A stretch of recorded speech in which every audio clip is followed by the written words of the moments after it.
Nevojës shumë mësimdhënësve për të gjetur mënyra alternative të lidhen me nxënësit e tyre, prezantojmë platformën Zoom.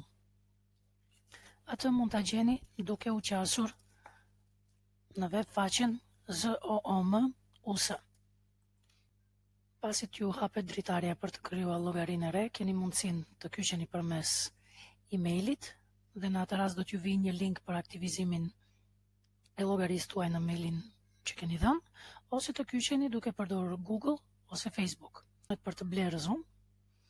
Dhe ne për nevojat tona në këtë rast do të përdorim versionin të Zoom që është bazik, i cili është pa pagesë, siç e tham, përdoret për 100 përdorues për një herë dhe i vetmi kufizim që ka është që një takim mund të zgjat 40 minuta, edhe pse po patën linkun, personat që keni ftuar mund të kyçen pas 40 minutave përsëri dhe vazhdon pas një kufizim tjetër.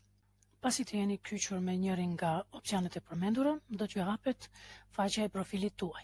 Këtu keni mundësi të ndroni emrin tuaj, këtu do të shihni edhe një të dhënë që është shumë e rëndësishme dhe ajo është numri juaj personal i identifikimit. Përmes këtij numri ju mund të thërritni të gjithë ata të cilët dëshironi të kyçen në takimet që ju organizoni. Nga profili zbresim më poshtë në settings apo cilësimet dhe ato të cilat janë më të rëndësishme është e para, lloji i audios. Kjo është sidomos e rëndësishme për një ku shpesh lidhja e internetit din të mos jetë aq e mirë, ju jepni mundësi që të lidhen edhe përmes telefonit edhe përmes audios së kompjuterit.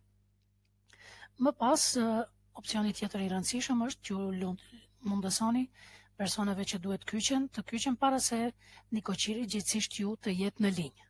Do thotë këtu i zgjedhni opsionet të cilat dëshironi t'i mbani apo nuk dëshironi t'i mbani. Tjetër mundësi e cila është e rëndësishme që ju mund ta vendosni përsëri sipas pëlqimeve tuaja, është ta do të kërkoni fjalë kalim kur bëni takimet e reja ose jo. Pasi të keni zgjedhur të gjitha ato të cilat ju duket juve që është e nevojshme t'i keni, tani jemi tek takimet. Për të gjitha ata të cilat mbajnë disa lëndë një herësh, ta quajmë mësimdhënësit e ciklit të ulët, kjo është një opsion që duhet parë. Keni mundësinë të caktoni një takim të ri me kohë të caktuar. Për shembull, i vëm titullin që dëshirojmë, vëm kohën që dëshirojmë dhe zgjedhim, do të thotë atë që thash para, zgjedhim të kemi një link të cilin e gjeneron për çdo takim vet programi apo të përdorim numrin ton identifikues. Me numrin identifikues është më lehtë, mirë po ju mund të zgjedhni edhe të ketë gjenerim të një linku të veçantë secilën herë. Këtu keni mundësinë që të ketë fjalë kalim, të mundësoni të tjerëve që të kyçen para nikoqirit.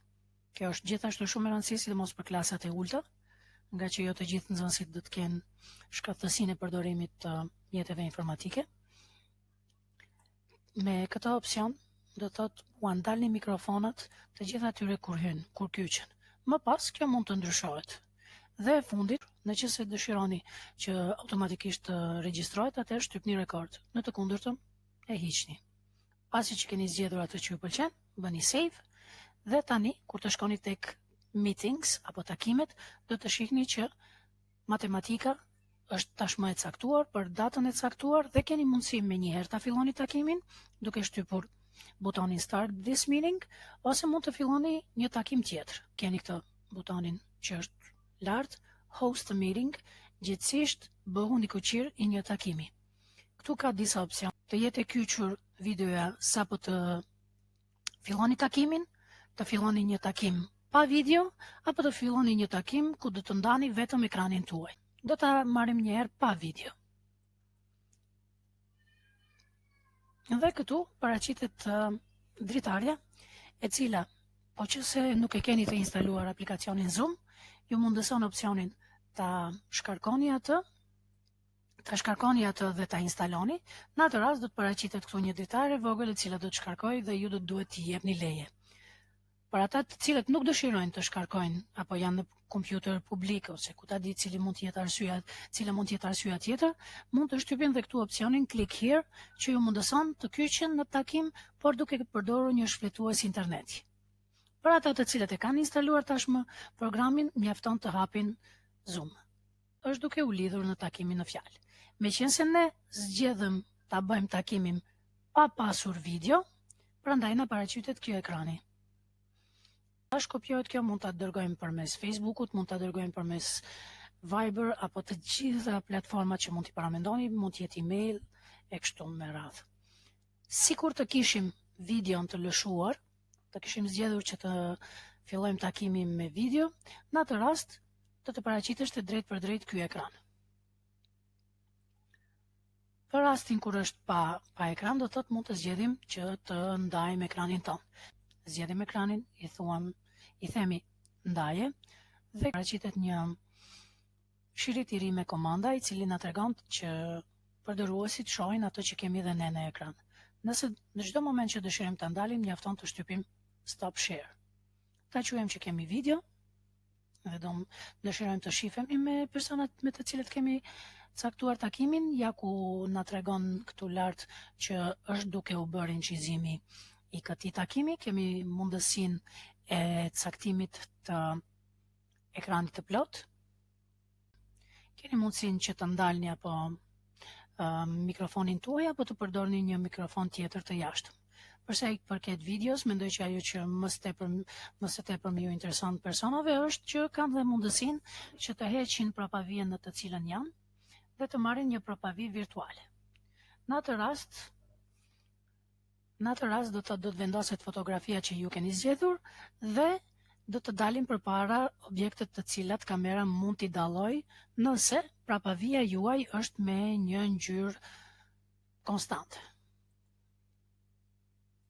Në këtë rast ne do të shkojmë me ekranin e thjeshtë dhe t'i shohim opsionet tjera. Ktu ishte invite apo ftoni të tjerët që të kyçen.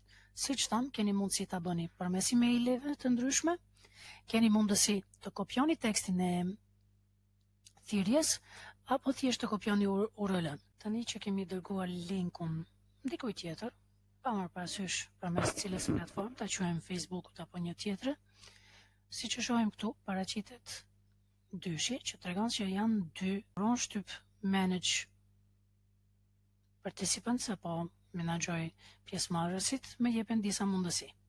Për shembull, mund të ndal videon e personit, mund ta bëj atë person të jetë një koqir, ose mund t'i vendoj emrin tjetër. Për shembull, Jeta. Do të themi Jeta, që të mund të dim se me kë flasim. Dhe këtu keni mundësinë, siç thash, të ndalni videon e tyre, t'i hiqni nga takimi, apo të bisedoni me të. Nëse gjatë mësimit tuaj dëshironi t'i shihni fëmijët, atëherë keni mundësinë që të jetë gallery view, në atë rast shihni ekranin tuaj, që është kryesori, dhe shihni aq ekranin sa ka persona të lidhur, ose mund të shihni kështu si listë. Nga që kam shtypur ekranin e personit të ftuar, tani e shoh vetëm atë. Mirë po gjithmonë e kam mundësinë të kthehem tek ekrani im me një të klikuar të shpejtë. Ti kthehemi do të thotë opsioni që na intereson apo shpërndarje së ekranit tonë.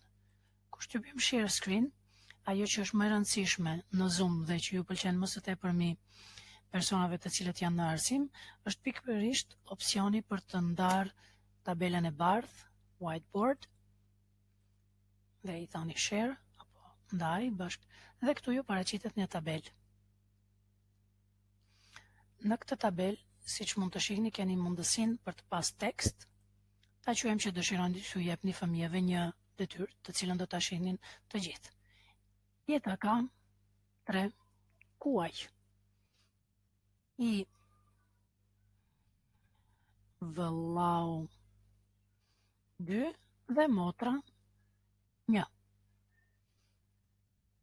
Sa kanë gjithsejt së bashku.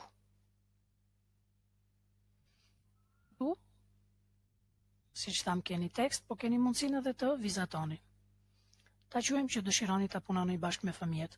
Keni mundësinë përsëri me tekst, ta bëni 3 plus 2 plus 1 barabartë me 6, ose mund ta vizatoni me dorë të lirë, në atë raste kur keni nevojë të qartësoni diçka që nuk mund ta bëni përmes tekstit. Mund të bëni vizatime nga më të ndryshmet, edhe pse pak është e vështirë vetëm me mjush.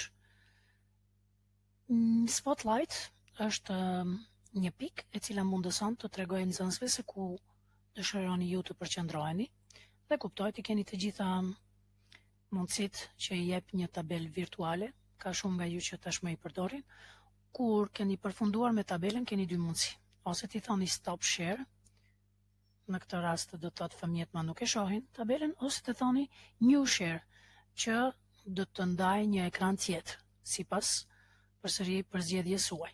Ja, ku më hapet Google dhe që këtu mund të shkoj ku të dua. Sidomos është e mirë kur keni ndonjë video apo diçka tjetër që dëshironi ta ndani me fëmijë. Kam dhe opsionin që t'ju shohin juve te pjesa këtu në ku është videoja dhe bashkë me ju do thotë të shohin ato që ju dëshironi. Kur keni përfunduar me atë ekran, mjafton të shtypni stop share dhe përsëri ktheheni tek videoja kryesore. Tani na ka mbetur dhe opsioni chat, mjaft i mirë për të përdorur sidomos kur dëshironi që nxënësit të parashtrojnë pyetje, dhe siç e shihni, ja Jeta, e cila është e lidhur me telefon, ka parashtruar pyetjen sa kuaj ka motra, dhe unë mund të zgjedh të përgjigjem asaj personalisht, në që rast do ta sheh vetëm ajo, ose t'ju përgjigjem që të gjithëve njëkohësisht. Këtu janë mundësitë, komanda tjera kanë të bëjnë me regjistrimin tuaj, atë që është këtu, do të gjetë tërkohës Zoom është duke incizuar takimin tuaj, dhe në fund keni mundësi gjithashtu t'ju jepni disa reagime fëmijëve që t'ju duket më interesant, për shembull, ju lumt apo punë e paqt. Opsioni i fundit është për zgjedhni end meeting dhe atëherë ju paraqiten 3 opsione. E para është që ju të leni takimin, por të tjerët që janë pjesëmarrës të mund të vazhdojnë, ose të përfundoni takimin për të gjithë. Nëse dëshironi që këtu të përfundoj takimin, mjafton të zgjidhni end meeting for all. Dhe me kaq do të përfundoj dhe takimi juaj, atëherë do të shihni që Zoom fillon të konvertoj videon që keni bërë dhe ju mund të ruani atë në kompjuterin tuaj për ta shpërndarë më pas në rrjete tjera nëse dëshironi, ose thjesht për ta pasur për veten në arkivën tuaj. Kjo ishte baza e Zoom, ka dhe shumë opsione tjera të cilat do të ishte mirë t'i shikoni dhe vetë. Parashtrimi pyetjeve, përgjigje e tyre, përdorimi i kamerave të disa nxënësve, ndarja e tyre në grupe, të gjitha janë këto opsione të cilat Zoom i jep, edhe në versionin pa pagesë. Falenderoj të gjithë mësimdhënësit për kontributin që japin në këto kohë, dhe para kësaj, mirëmbëjtje dhe ju priftem bara.